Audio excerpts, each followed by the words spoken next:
We are about to enter a world of chaos and danger. Follow my lead. Hi everybody, welcome to Mako Ranks and Rants. Now, as you can see from the title of the video, today we are going to be doing Mako Mermaids versus H2o. By the way, which do you think is the better show? Let me know in the comments below. I want to hear your thoughts, your opinions. Your opinion matters. By the way, I'm a huge fan of both shows. I have watched them, well, probably watched, I've watched H2o a couple of times, watched Mako Mermaids a couple of times, and I love both shows. But today we're just going to be breaking down season by season from each show. So we're going to do a little clash of the seasons, just kind of see which one is better than which, which season is better, clash of the seasons. That's what we're going to do. But first we're going to just do a little rundown of what each show is about. Okay, so I just have some things written here. So we're just gonna do the overviews of both shows, and we're gonna go down into just breaking down each season. We're not gonna go in extreme details in terms of like talking about different couples. We're just talking about the season and the plot line or lines of the season on a whole. We're not necessarily gonna talk about couples or we can leave that for another video, okay? We can talk about couples in another video. What show had the better couples or what show had the better characters? But we're just talking about the seasons on a whole today, okay? All right, let's go. So Mako Mermaids versus H2o. So H2o is about the lives of three girls living on the Australian Gold Coast. Their lives are changed forever when Cleo, Emma, and Ricky ended up on an island called Mako Island. They discovered a mysterious pool inside a cave on the island. After discovering the pool, the three girls jumped in, as swimming was the only feasible way out. But by the time they jumped in, so a full moon passes over the moon pool, causing the girls to become mermaids, which they didn't find out until they touched water again. With the help of their friend Louis, the girls managed to control their powers and hide their secret. The moon also gave them special powers. So in all, the whole trajectory of the show revolves around these three girls and their newfound secret that they have kept from everyone except for their best friend Louis. So throughout the show, they go through various changes, such as learning how to control their powers, learning about their different powers, and dealing with the growth of their powers over time, all while trying to live a normal teenage life. Let me tell you, that is some interesting stuff. Okay, so for Mako Mermaids, now this also centers around three mermaids, Serena, Nixie, and Lila, who are assigned with the task of protecting Mako Island. If you hear me say Mako throughout this video, please deal with me. It's just, I always say Mako Mermaids, but it's Mako, I believe. So Mako Mermaids. So Serena, Nixie, and Lila, who are assigned with the task of protecting Mako Island from trespassers. But one day, as the rest of the pod were out celebrating, Serena and Nixie were trying to join the celebration, but were sent back when they saw a land dweller named Zach and his friend Cam. So their boat got busted, and so they had to go on the island. So while on the island, Zach started to look around and somehow found a cave above the moon pool where he saw a glowing trident symbol, which started to glow as he reached for it, he fell through the floor and ended up in the moon pool at the exact time that the full moon passes. Zach goes on to becoming a merman with a beautiful blue tail.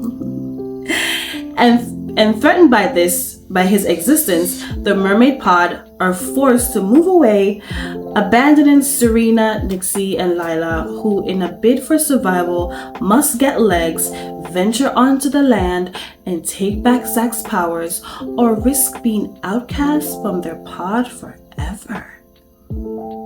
So now we're gonna do a little bit of similarities between both shows. So both shows involve the moon pool on Mako Island and its powers to transform people into mermaids. They both also have the danger of the full moon making the mermaids go berserk. You know what it was like in H2o. Every time the full moon came along, they go crazy and their powers go crazy. Everything just goes berserk. And sometimes losing control of their powers as well. Right, like I just said.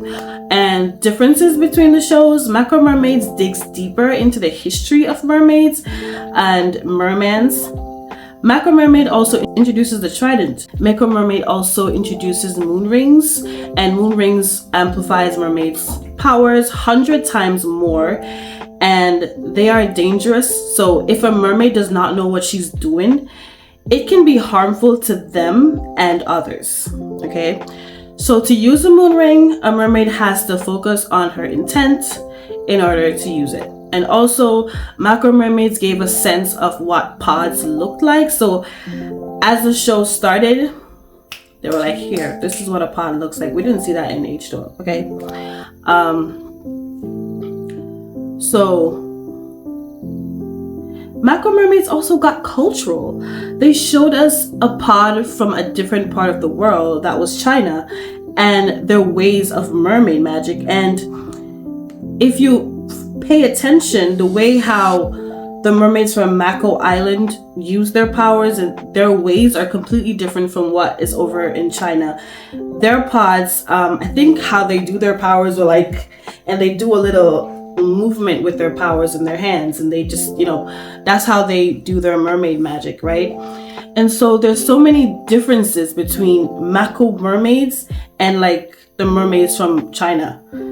So I loved how the show got cultural. They showed us that, hey, just like how you have different countries with different cultures and religions, you also have different mermaid pods around the world that does their magic different. Their ways are different. The rules of their pods are different. And I just love how they incorporated that in the show. Okay.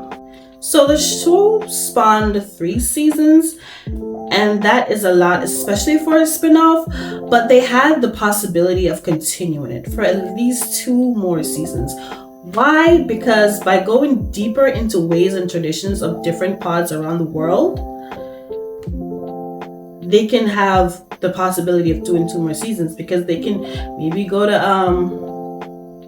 India. What do Indian pods do? How do they, you know, do their power thing, do their mermaid magic?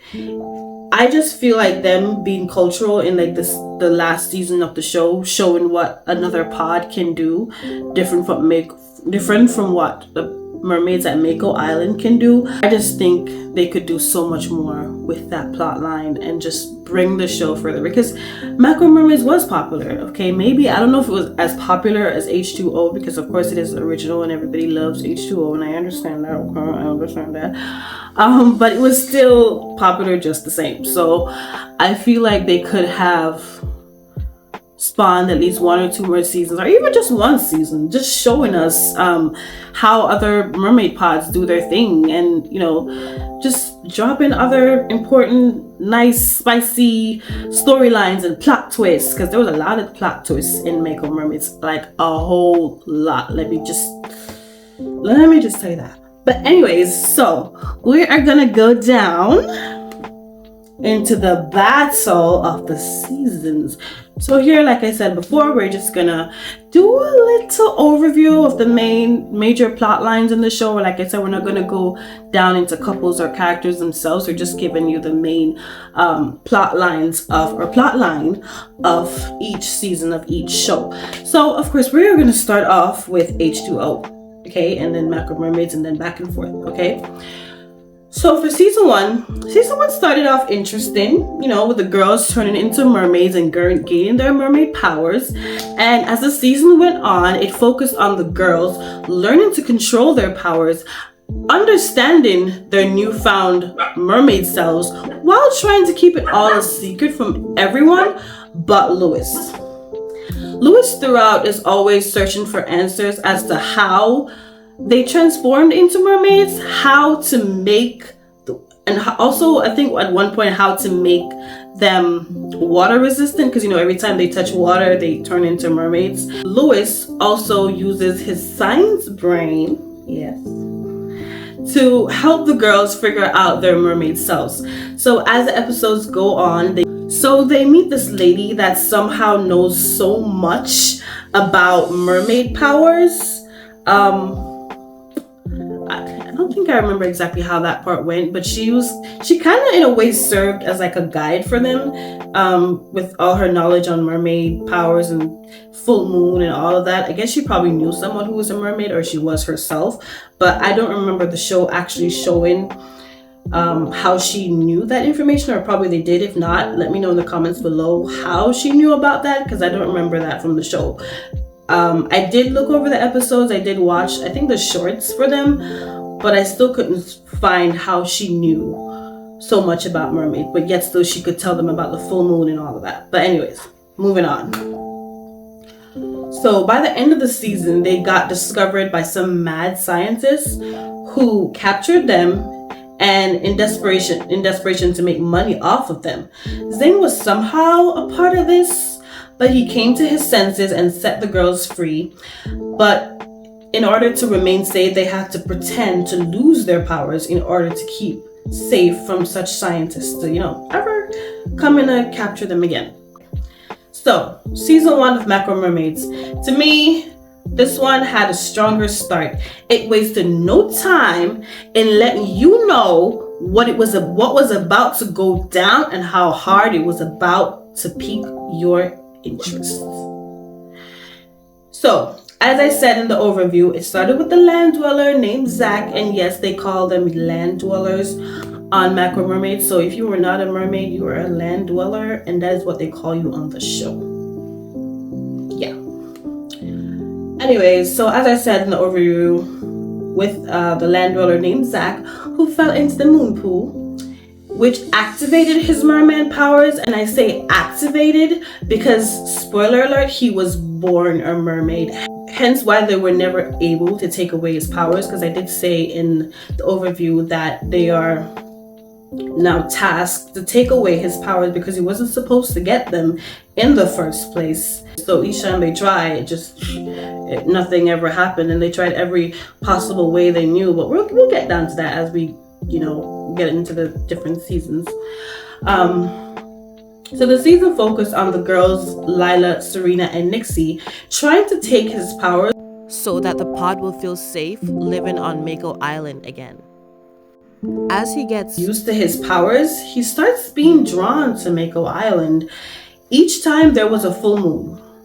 So there is this trident symbol above the moon pool that he had discovered the first time he went to Mako Island.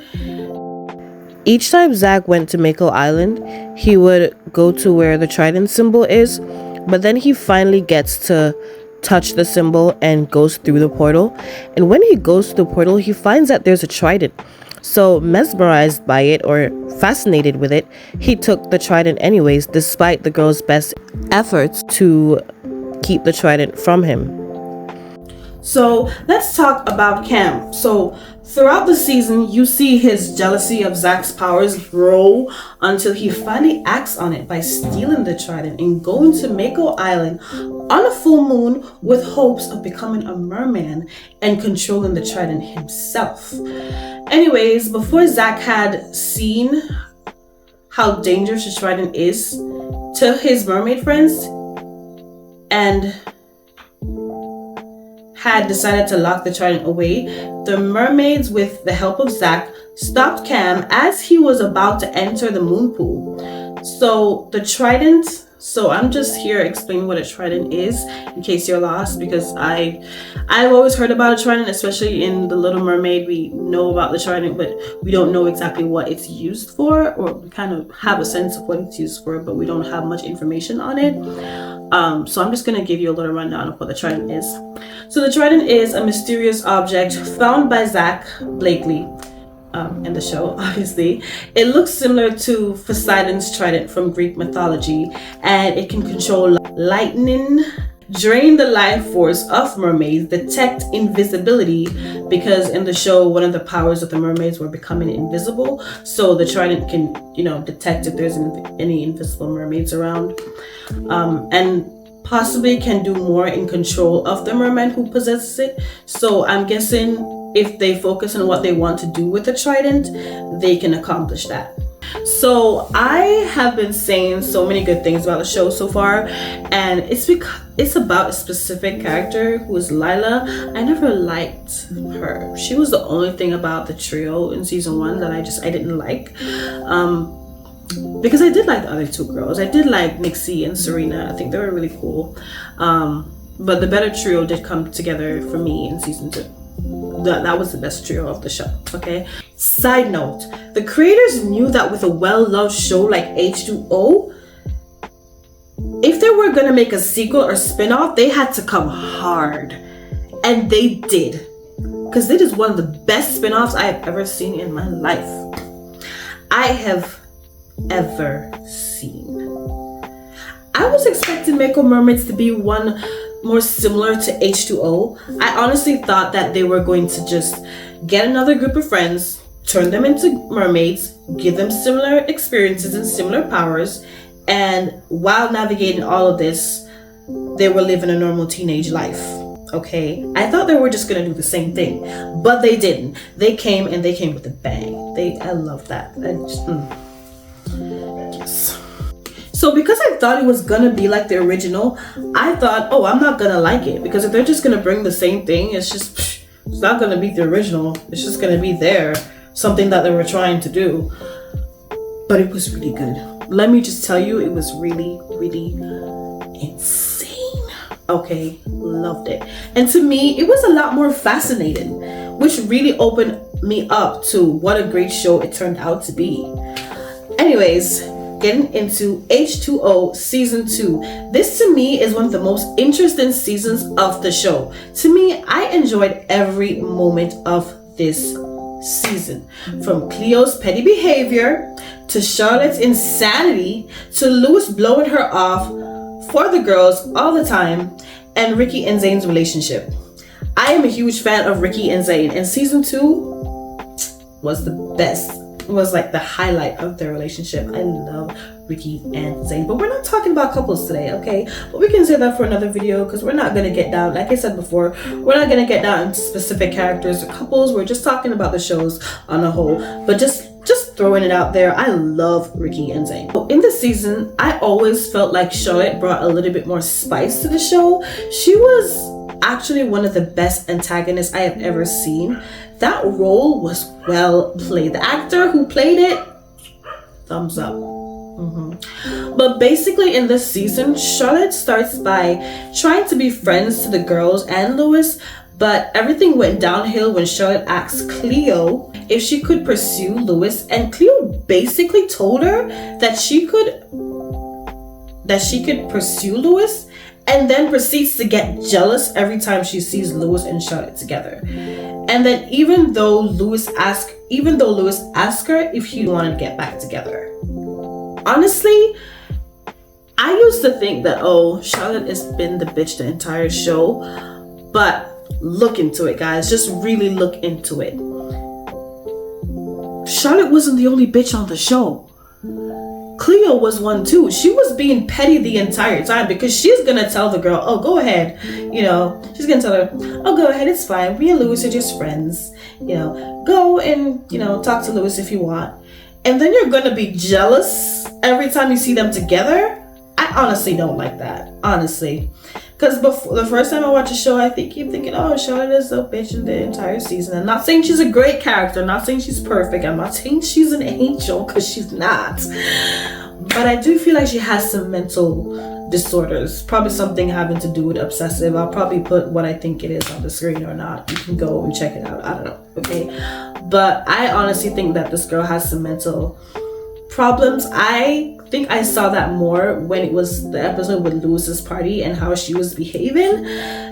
That was giving some major mental illness vibe. Halfway through this season, Charlotte sees a picture of her grandmother in Cleo's room and recognizes the girls and her grandmother has the same necklace, and she decides to do a deep dive into the similarities and finds out mermaids exist, even though Louis insists that mermaids aren't real. So this one, he's basically gaslighting into thinking, oh, mermaids aren't real. Oh yeah, you have that evidence, but mermaids aren't real. Mermaids are not real. he's just insisting that, hey, it ain't real. Even though this girl has hard evidence that mermaids are real. Anyways, so then she follows Lewis and saw that he was meeting up with a guy from the film that she saw of her grandmother when she snuck up to Cleo's room. And of course she goes up to him and strikes up a conversation about mermaids, and finally got him to admit mermaids were actually real, and also revealing that the lady who's her grandmother was actually a mermaid. She then calls Lewis a liar, goes out to Mako Island to find out more. When the girls showed up in their mermaid forms, thus solidifying the belief in Charlotte's head that mermaids are real. So she gets this proof from this guy saying that, oh, mermaids are real. First she gets the proof when she saw the video, because she somehow talked to Cleo's sister. We all know how rotten she can be, and she turns, like, she's saying, oh, can I just go up there and get something from Cleo's room? And she's like, no. And then she's like, but Cleo wouldn't like that. And she smiles and she's like, okay, because you know she's always wanted to mess with Cleo. So she goes up there, she finds this video of her grandmother and her friends as mermaids in the moon pool, and so she's like, oh my god, mermaids are real. And even though she's like telling Lewis that, hey, I saw this video, I know that mermaids are real, I've seen the tail, I've seen everything, he's still insistent, oh no, that's not real, that's just some editing stuff, that's just, they edited that's not real. But she's still convinced, and so she follows Lewis till she sees this guy that he was talking to.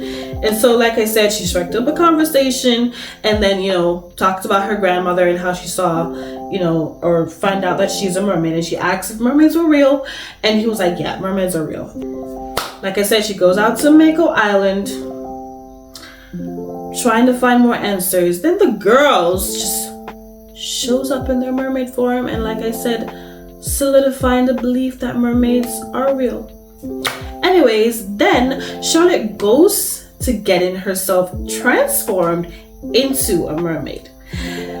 So despite being a mermaid now, Charlotte still tries to fit in with the girls. But as we know, Cleo still has some vendetta against her because she started hanging out with Lewis, okay? So anyways, Charlotte gets tired of trying to be the girls' friends, and trust me, who wouldn't? So Charlotte goes on to just doing her own thing. Then she starts doing horrible things to them out of jealousy for the next few episodes. For example, locking them in the supply closet at Lewis's party. Charlotte loses her mermaid tail in the last episode because of a very strong full moon. Supposedly only comes around every 50 years. Though everyone did try to warn Charlotte about it, but she refused to listen, and somehow they all ended up in a huge battle at the moon pool, and the girls threw Charlotte in the moon pool just as the moon was passing, and Charlotte loses her tail. So sad, but I think it was for the best that she lost that tail, yes. Anyways, so Mako Mermaids season 2, let's get it. So Mako Mermaids season 2. So in this season, we are introduced to 2 new mermaids, Mimi and Andina, my girls, yes. Which I think they were awesome, mainly because I wasn't a fan of Lila in the first season. So the 2 new girls are here to help Serena with the quest to rid Zach of his powers so the pod can come back to Mako Island. Mimi and Andina introduces themselves to Zach, and they also meet Rita, who is the older mermaid that teaches at the high school, who is also Serena and the other girls' teachers in season 1. So in season 1, I did not talk about Rita in season 1, not sure why, but she's basically this teacher at Zach's high school. I don't remember what she teaches. I don't remember what she teaches, but she's also a mermaid. She has her own little moon pool in the basement of her house, and she has all these little magical trinkets and potions and all these magical mermaid stuff, and she's basically like a little mermaid teacher for them, since as they're no longer in their pod. So Rita was the top of her class in mermaid school. So, and she is now helping the girls to strengthen their mermaid powers and, you know more in order to get their moon rings. But anyways, so Rita basically trains the young mermaids throughout the seasons and give many insights on mermaids and merman history. Anyways, so Zack starts getting these visions of Mako Island, but so does Mimi. The girls were determined to rid Zack of his powers, so Mimi came up with an idea to make a potion that would rid Zack of his powers. But as they were all in the moon pool trying to rid Zack of his powers, his girlfriend Evie swims in with hopes of saving him because she thinks he's in trouble. So just as she enters the moon pool, she held on to Zack just as he was being attacked with the potion, and also just as a full moon was passing by, thus turning her into a mermaid. So Evie tries to adjust to her new situation with Zack's help. Serena pressures on Dina and Mimi to change Evie back. Alright, hey guys, this is editing me right now. Just saying that I'm so sorry about the background noise throughout the video with all the dogs barking. And right here where I just installed this little clip, I was talking about Zack seeing the visions of Mako Island. I kind of skipped out a little part because the dogs are just so loud, but I was just basically reiterating what I was saying before to just kind of let you guys understand what I'm saying. I did say that part, but just I'm trying to cut out as much of the dogs barking as possible, and I'm trying to be creative by putting it in clips, but I also don't want to get copyright, so it's really hard for me to put in a lot of clips in there. So I'm trying to be creative, but at the same time not trying to put too many clips in the video. Zack starts seeing these visions of Mako Island, and so like I already explained what a moon ring was. So they focus their intent on what they want the moon ring to do, and they focus it on him, and it simulates a full moon. And they did that so they can see what was really happening with him. So it would show that yes, he was having visions, and so was Mimi, and we'll get to why they're both having the same visions of the island later on in this video. Okay, so there's this other merman in the show called Eric as well that we meet early on in season 1, season 2, in the first episode actually. So he works at the cafe and somehow overheard them talking about Mako Island and decides to go check it out for himself, and then starts asking Cam about what they were doing on the island in an attempt to dig deeper into the mysteries of Mako Island. But we know Cam and Zack relationship aren't really the best right now because of what he did in season 1, and he was quite power hungry in season 1. So while all these discoveries are taking place, Evie is being taught how to use her mermaid powers by Serena. Anyways, so Eric revisited the island and somehow found a way into the merman chamber and took pictures and showed it to Cam with even more questions.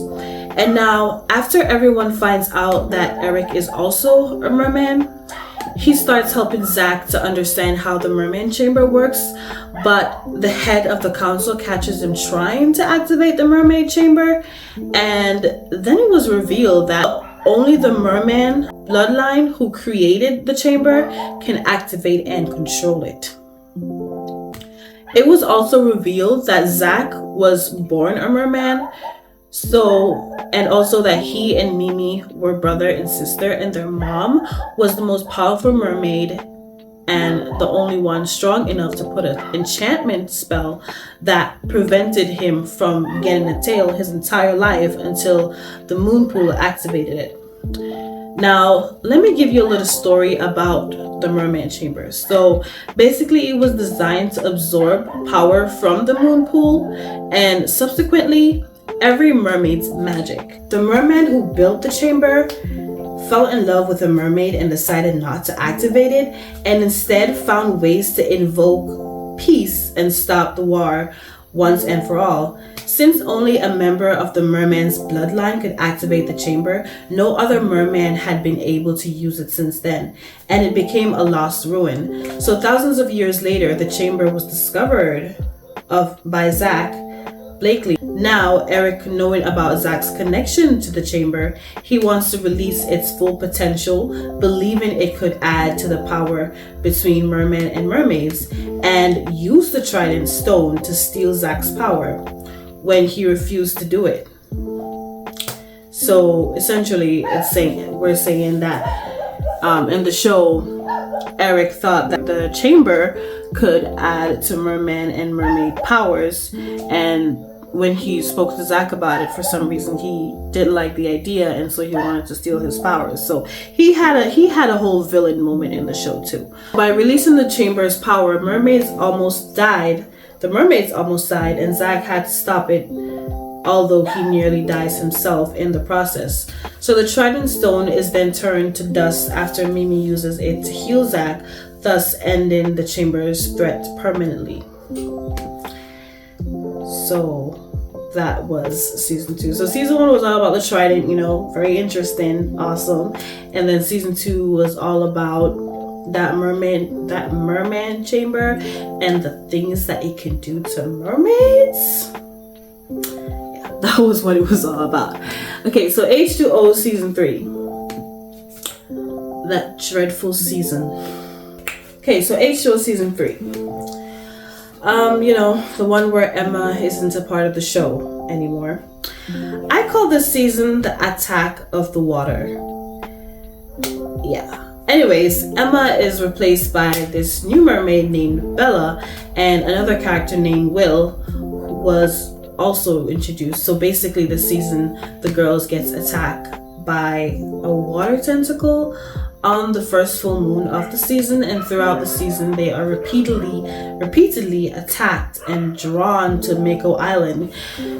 They later found out that the water was trying to tell them of a comet that was coming to destroy the moon pool. With the help of Bella, the girls prevented the comet from damaging the moon pool by using their powers combined on a full moon to destroy the comet. Season 3 of H2o wasn't really it for me. I don't think a lot of people really liked that season. I mean, it was okay because I still watched it and I did enjoy it to some extent, but I wasn't a fan. And that water tentacle storyline, it was cool.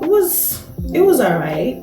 But I think what everybody's main focus was the whole getting rid of Emma bit and this new character named Will, which a lot of people would say that he's not needed in the show. They just brought him in so he could be a love interest for the new character, and I could see where they're right about that for sure. But all in all, I did not enjoy this season very much. I think the water tentacle thing was pretty cool. It did bring about some really strong plot lines. I think that was cool about it, but just the whole Emma not being in it bid, I wasn't a fan of. And like I said, season 2 is my favorite season, so season 3 cannot contest that. But it's what it is. So Mako Mermaids season 3. This season introduced us to a new character called Waylan. Wayan? Is it Wayan or Waylan? I can't remember how the name is pronounced. It's probably Waylan or Wayan or something. I have a name here. Is it Wayan or Waylan? Oh. Wayan. Let's just say Waylan for now. So the new character Waylan is introduced from China, and she's also a mermaid. This character actually replaces Serena in season 3, with Serena being away in Hawaii with her sister Aquata. Zach and Andina and Mimi are joined by Wayyan, an Eastern mermaid who has fled to Mako Island for sanctuary from a magical water dragon. Sorry, I had to do that. So, the mermaids discover that dragon is Zach and Mimi's long lost mother. Do you see all the plot twist that's taking place in the show right now? Zach just eventually finding out that Mimi's his sister, hence why I did not say this earlier. That is why there were shared visions, because I don't know if I said this, but somehow their mom gave them the power to be able to share stuff like that. So that's why they were able to see the same visions. With Wayland's story, she was swimming in in the water in China and somehow saw the water dragon and somehow awoken it, and so that's why she had to seek sanctuary in Mako Island. And so they have to now work together. Wayland and the other girls, they have to work together. Their names slipped my mind just now. They have to work together to find a way to save their mom from, you know, being this beast that she is right now. Because at first they were trying to find a way to kill it, but then they found out that it was actually their mom, so they had to now find a way to just free her from her prison. So throughout the season, because like I said before, it was good that the show brought out different mermaid cultures. So in China, their ways of doing their mermaid magic is different, and so I think Zach was quite interested in this, and so he was like, teach me how to do your mermaid magic. And like I said, they have this whole, I'm probably gonna put a scene here, they had this whole thing where they're moving their hand and they're moving their body, and I just think it's so cool how their ways of doing mermaid magic is different from Mako Mermaid, because Mako Mermaid is like, oh, a little hydrokinesis, a little freezing of the water, a little invisibility here and there, that's fine. But how the Chinese do it, so interesting. I love that. But Zach was also interested too, so he was like, Wayland, teach me how to do that. And so she teaches him, and I think before he knew that his mom was a water dragon, he was going to use the spells that Wayland taught him to defeat the water dragon. But then he found out it's his mom, and then they had to find a different way. So in this season also, because remember Evie, that's Zach's girlfriend, she was turned into mermaid from season 2, the first episode of season 2, but she lost her powers when I think she and Zach were in the moon pool. Yeah, she and Zach were in the moon pool, and the dragon attacked them and somehow breathed some kind of air onto Evie, and then she lost all her mermaid powers. Their mom was the most powerful mermaid to ever exist, so she would have the power to be able to just take away your tail in a snap, in a moment, just like that. She will be able to do that. Okay, so also in this season, Ricky Chadwick also returns, and Mimi, Ondina, and Weian learn that she is also a mermaid. Now, for the dragon's backstory, Nerissa is the name of Zach and Mimi's mom. So Nerissa, who is Mimi and Zach's mother, came to help the Eastern Pod, that is Wayland's pod in China. She fought alongside them for years. She fought along the Eastern Pod for years. So when the battle with the Eastern Pod turned against her, Nerissa went off to face Aurora, who used a spell to turn Nerissa into a water dragon. So this Aurora girl turned Nerissa into a dragon. So basically Aurora forced Nerissa to destroy Wayland's pod, because like I said, she is the most powerful mermaid, so she would have the powers to be able to destroy an entire pod. So this Aurora girl somehow forces her to destroy the pod in her water dragon form. So after turning her into a water dragon, she basically has power over her, so she forced her to destroy an entire pod. And I think her being the most powerful mermaid kind of gave her the edge to be able to do such a thing.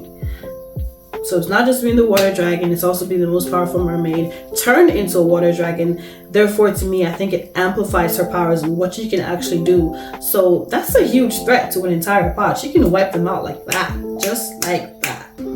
So in an attempt to defeat the water dragon, Mako Mermaids Mermaid Council creates a powerful storm using their moon rings in the same place. So they all come together using their moon rings, trying to create this powerful storm in order to defeat the dragon. So Mimi breaks Aurora's spell with a bracelet and sets Nerissa free. I'm probably gonna look for the scene and show you right now.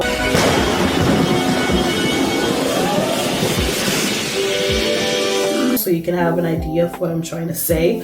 But she has some special bracelet that she used to set Nerissa free. And at the end, happy ending. So Wayland is granted her own moon ring from Viridia, who is the head of the Mermaid Council. for her help in protecting Mako Pod from the water dragon. Zach decides to inform his adoptive parents, Rob and Lauren Blakely, of his true nature and his biological family from the sea. Mimi reveals she is a mermaid to Chris, and Chris is her boyfriend, but like I said, we're not talking about couples, so we wouldn't have mentioned him. And they become a couple again. Wayland decides to return to Shanghai in hopes of restoring the Eastern Pod with the help of Undina. So guys, time for the conclusion. I know you guys have been waiting for this. I have probably been waiting for this too, because this was kind of a long video. But it's the moment of truth. And if you haven't figured it out yet, the winner is Mako Mermaids. Woo! Okay. I know there's gonna be a lot of haters in the comment. Not haters. I don't want to call you guys haters. I know there's gonna be a lot of H2o fans in the comments being like, how could you say Mako Mermaids is better? But honey, it's better. And I actually had reasons to back it up this time. Did you hear me talking about Mako Mermaids season compared to H2o? H2o season 1 was like, you know, them trying to navigate normal teenage life, blah, blah, blah, blah. But Mako Mermaids gave more insight into mermaid history, what mermaids were all about. They talked to us about the tridents. A trident. They talked to us about moon rings. They had way more powerful spells and powers that were used throughout the show. And they showed us what a pod looked like. And they showed us, you know, different mermaid cultures from China and how they did their magic, different from Mako Mermaids, different from the mermaids at Mako Island. And so there's so much differences between the shows that kind of show that, hey, this show really brought something great to the table. Okay, and there's a lot of plot twists in Mako Mermaids. It always has you on the edge of your seat. I don't think H2o has ever done that for me. H2o has never done that for me. I'm sorry. Probably a little bit in season 2 with Charlotte, but that's it. Like I said, season 2 of H2o was the best season. But Mako Mermaid, every season, every episode just got me hooked. There was never a dull moment in the show. They had some of the best antagonists in the show. We're talking like Eric and Cam. Man, I can't remember what other antagonists were in the show, and I'll probably put their names up here or something. But they were better antagonists. They were stronger, more interesting and more fascinating plot lines about mermaids that would actually make you want to watch a show about mermaids, because it really does give you everything you could want out of a mermaid show. And yes, H2o did give you a lot of things too. I get that. Yes, sure. But Mako Mermaids really brought the strength here, guys. They really brought something. And the show was the best. And I actually have my reasons to back it up. I just told you my reasons to back it up. Most people, when they're talking about, oh, H2o is the best, all they say is, oh, it's just the best. It's just better, and that's it. What are your reasons? And I can understand, because I was talking to a friend the other day, and she was like, people grew up with H2o, so they kind of they're attached to it. And I can get that, because there's a lot of shows like Disney and Nickelodeon that I am attached to because I grew up watching it. And maybe, I don't know if it's because I didn't grow up watching H2o, I'm not that attached to it, but I don't have to grow up watching a show to be attached to it. My favorite show of all time is Supernatural, and I didn't grow up watching it. I still didn't grow up watching it. I probably started watching it like late in high school. That's it. I don't know if you really call that growing up watching it, because I was almost out of school at that point. So I don't really think, oh, it's because you grew up watching it. In this video, I really show you guys points and plots and plot twists that really show that, hey, Mako Mermaids did its bid. It came hard. Harder than H2o. I'm sorry, H2o fans. I know you're hurt by this, but I got my facts straight as straight as I possibly could get it. And I am actually quite excited to see what's gonna be in the comment section later, because I know you guys are gonna be coming for my head, because I know the fandom of H2O and I know how it's gonna be. But I'm not dissing H2O too much, because I'm still a fan of the show. I still watch the show now and then, and I still watch Mako Mermaids. But this was just a video showing you how, basically giving you a rundown of each season and basically showing you why that season is better than that season, giving you a rundown to show you that the plot twists and the plots are stronger and better, and they hold up a lot more than what H2O has to offer. Thank you guys so much for watching this video, and so sorry again to H2O fans. I'm an H2O fan too, but I just thought this was a cool video to make. I've been wanting to do this video for over a year now, and I'm glad that I finally got the chance to do this video. And I feel like it kind of took a lot out of me, because if you see throughout the video, I was kind of reading, because I had a lot of notes down, because I was rewatching stuff. I was putting down my notes, and I was just making my points. I was making those points. So tell me all what you think about my reasonings for why one show is better than one down in the comments below.